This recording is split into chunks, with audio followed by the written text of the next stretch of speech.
about 5 gunshot going off about 5 o'clock in the morning. I got up. I didn't look out.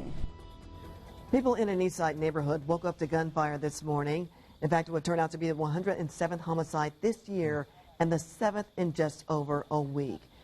The violence this week in our city is not only frightening, but it's also taking quite a toll on residents as well as police. The latest deadly shooting happened at 9th and Tecumseh on the east side of the city. That's where neighbors told our crime beat reporter Steve Jefferson they hope this violence will end soon.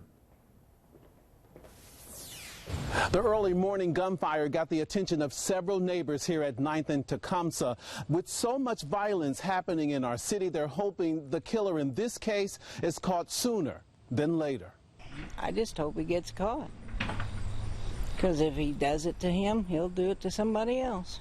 Ruth Dupper is one of the people awakened by gunfire early Friday morning. Police found a man at 9th and Tecumseh near her home, dead from multiple gunshot wounds, with neighbors sharing what they saw outside. He saw somebody leaning over this guy, and they shot him, and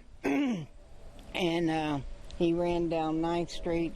All week, police have dealt with deadly violence on the streets of the Circle City, with 2 men found dead on Gladstone Avenue Wednesday afternoon. And Wednesday morning, officers found a woman in a car shot dead.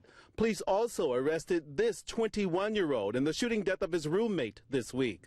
All as police work to stop the violence in Indy, despite the alarming murder rate so far this year. We do have individuals that think that it is acceptable in this community to target, to rob, to deal drugs, and to use violence as a mean to make a living. And that's certainly frustrating. Frustrating for families like Ruth's because they've worked to make their street safer. They even have Crime Watch signs like this one posted.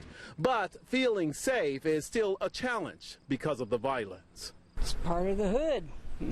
You know, you got the police coming out here and well, it's the neighborhood you live in. Well, they should start taking care of it a little bit better, but they don't.